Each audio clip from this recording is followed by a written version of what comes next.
All right, y'all. Chances are you just clicked on a link to watch me clean this hog. We happen to shoot a perfect eater right off the buggy with 22 Magnum. And I am using Woods and Water made by Silver Stag. That is, when it comes to cleaning game, that is my favorite knife in the world. It's also really good in and around the kitchen. And I'm going to show you how to clean this hog. As you can see, it was a little boar hog. So as soon as I shot him, I jumped off the buggy, I cut his testicles off, and came right back to camp. So I mean, we didn't shoot him 30 minutes ago. A lot of people will actually hang their hog from the Achilles tendon right there. Well, on a small animal, that's nearly impossible. So I almost always use that tendon right there on both feet.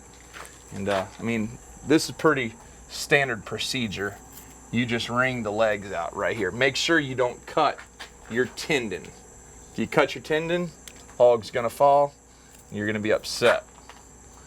A lot of people wonder, why does your meat taste good? People come over and eat meat that I cook. Why does it taste so good? Because you take care of the meat. As soon as you kill the hog, don't let him sit in the back of your truck for 4 hours and think he's gonna be real good afterwards. As soon as you kill that hog, get him gutted and get him cleaned. Make one cut, just like that. Come over here, do the same thing on this side.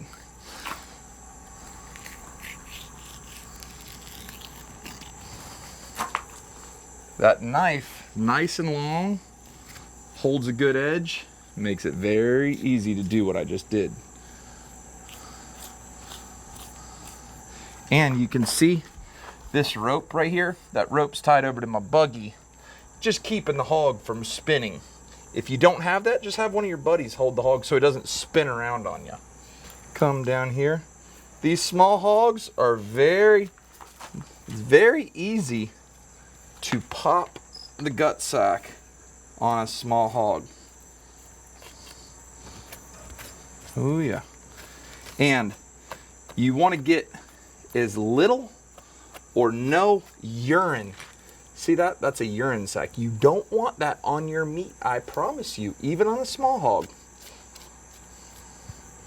Hair typically has a lot of stink to it. It's got a lot of mud and dirt and nasty on it. So the least amount of that you can get on your meat that you're gonna eat, better off you'll be. When you're trimming around the back areas here, around the hams and whatnot, and by the way, when you hear me refer to a ham, the hind quarter is a ham. You want your knife to be razor sharp, and you want to put very little pressure into your cut. Just let the knife do its job. Oh yeah. This is going to be a bone.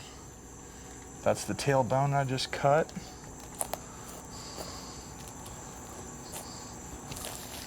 Oh, perfect. Now, just like that.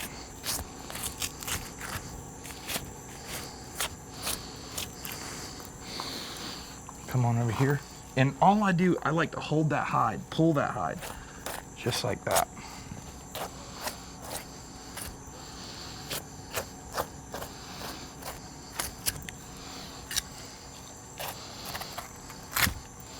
There you go. Look how pretty that is, y'all. Now that I'm right here, I'll grab that belly meat or belly skin.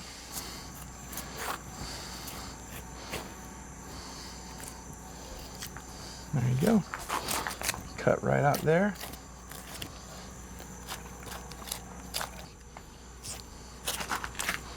Always, that shoulder, the only thing holding that shoulder on is connective tissue. So you want to make sure you don't cut the shoulder off while you're trying to skin it. Just like that. Oh yeah. Right down. Perfect. Now I'm just gonna break that off. Very important to have your good gut bucket. And then I come back here, I make a cut right there, and you're just gonna cut that loose. If you don't do this, it'll be a little harder getting the guts to all come out. Nice. Again, when I designed this knife, I had stuff like this in mind because it's nice and long. Get your fingers in there, and I sort of spread it so I don't cut the guts. Come down just like that.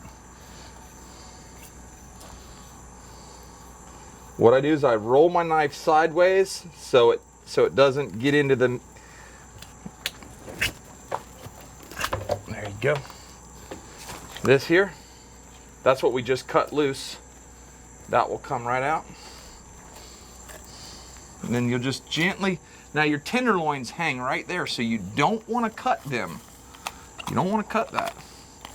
That's your diaphragm. That's what makes the animal breathe.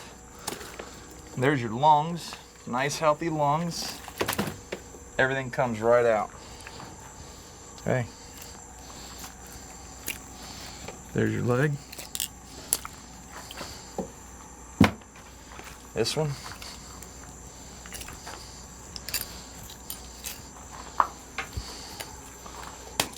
Just like that.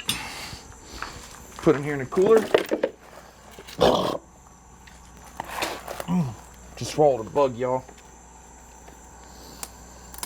We'll cut that right there.